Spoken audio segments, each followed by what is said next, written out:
Marvin Popcorn Sutton was a living legend. The day he committed suicide, he launched himself into the pages of American lore.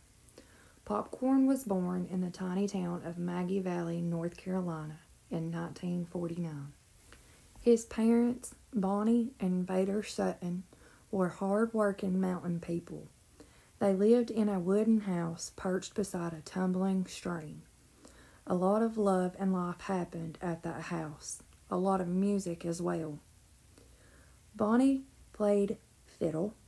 Vader played spoons. Popcorn and his sister danced. Popcorn loved to dance. Popcorn was a busy man. Building and running stills is rough work. There are no instant mixes, handy electric plugs, or well-paved roads. Supplies are shy. Some say Popcorn had tattoos on his shoulders from the labels of the sacks he carried up the hills. Not true. The only tattoos Popcorn had were names of two women on his forearms. Not all of Popcorn's time was spent climbing the secret spots. Sometimes he was right out in the open, working in his junk shop. This is where most out-of-towners met him. A few were lucky enough to get their hands on a jar of his famous, quote-unquote, Mountain Dew. All the while, Popcorn kept up his adventures on those narrow, twisty dirt roads. Outrunning the law on a nasty curve, Popcorn crushed his car along with his face. He laughed that it only took him a whole week to recover. Popcorn tested tools and methods until he became a master of his craft. Reporters and movie makers started looking for him. Sucker Punch Productions sought out Popcorn for a documentary on moonshining. Billy Ray Cyrus interviewed Popcorn for The Truth About Hillbillies. And Johnny Knoxville stopped by to get a good look at the coffin Popcorn kept in his living room, the same coffin Popcorn was buried in. The day Marvin Popcorn Sutton committed suicide, he sparked a renewal of moonshine culture. Local, national, and international press all stood up and took notice when the legendary mountain man went down. Even the Wall Street Journal printed his obituary. His tombstone was there, but Popcorn's grave was empty. Popcorn was buried beside his parents in a pretty mountain cemetery. Not long after Popcorn was in the ground, the trouble started. Rumblings that his grave was being vandalized began. As said by a family member, soon they heard a rumor that Popcorn's body had been dug out of the ground and in a secret way by his widow. Hearing this, they roared in frustration and got on the phone. Trapped in New England, they had no way to see for themselves. After countless desperate calls to people in the area, a dear cousin from Waynesville, North Carolina, braved the twisty dirt roads that led to the old burying ground. She called me from the top of the mountain. "Are there supposed to be chickens?" she asked. "There's a cow looking at me." "No, there's supposed to be a big field with a fence.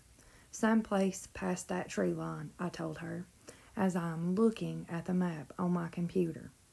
After battling sucking mud, curious cows, and growing darkness, my cousin finally found the cemetery. Sure enough, the tombstone was there, but Popcorn's grave was empty and rocks painted white with the words, "I love you, Daddy. Love, name withheld, and love your granddaughter, name withheld as well." The only vandalism I heard about wasn't really vandalism at all. Popcorn's widow, a woman connected to him for hardly 2 years, had placed her headstone beside his without asking permission from the family who owns the cemetery, not the Suttons. When the widow's headstone was found installed beside Popcorn's, someone pushed it over the hillside. The widow thought this was enough of a reason to dig up Popcorn and hide his corpse. Popcorn's memorial, organized by his widow, was held in Newport, Tennessee on October 24, 2009. 7 months after his death. My tiny clan of family met before the service to gather our nerves. There were people and reporters everywhere. Behind the podium were wreaths of flowers and other mementos of condolences. The next day in Asheville, North Carolina, I saw the funeral process on the cover of a local paper. The article told the story of what my siblings and I had been unwelcome to attend.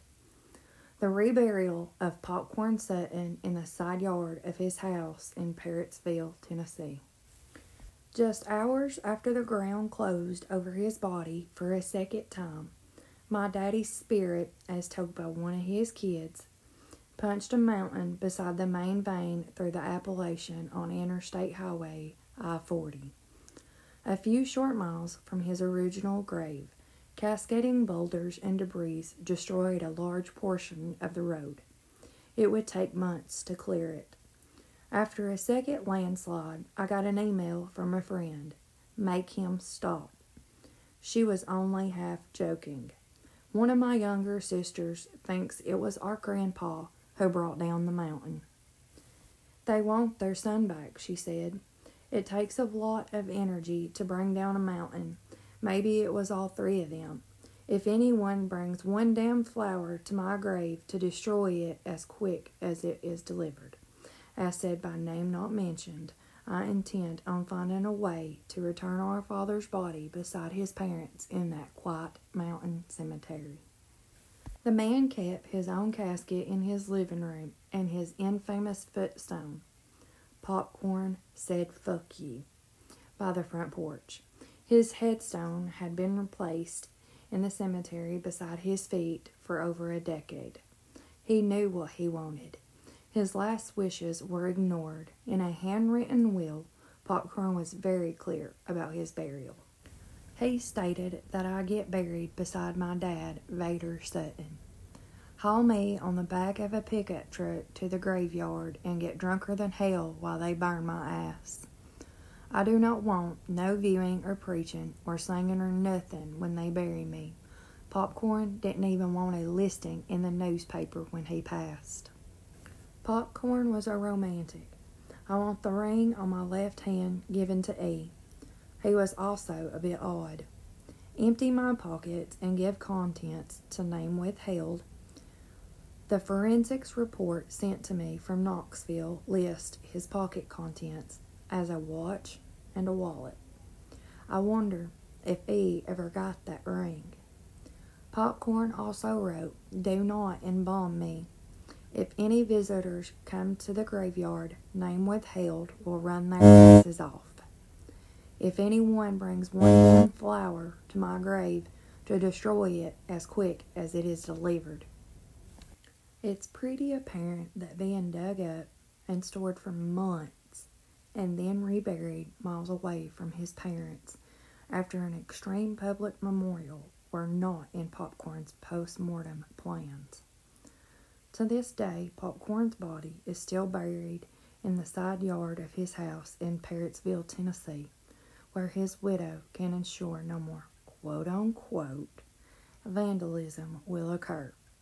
Popcorn's legend continues to grow with every story, song, and painting. Popcorn's reputation reaches deeper into the hearts and minds of people across the world. Moonshine is far from extinct. There are fresh faces blowing into the furnaces of new stills. In quiet country coves, stacks of smoke still climbing up to the sky. The city folks are now ordering moonshine cocktails in upscale bars, and the country folks are beginning to experiment with things their granddaddies did. In Popcorn's own words, alcohol has and will always be around as long as time, whether it is for medicine or to get drunk as hell. I hope I will be there to help them in one way or the other. Rest in peace, Popcorn. All of this is research found on the internet.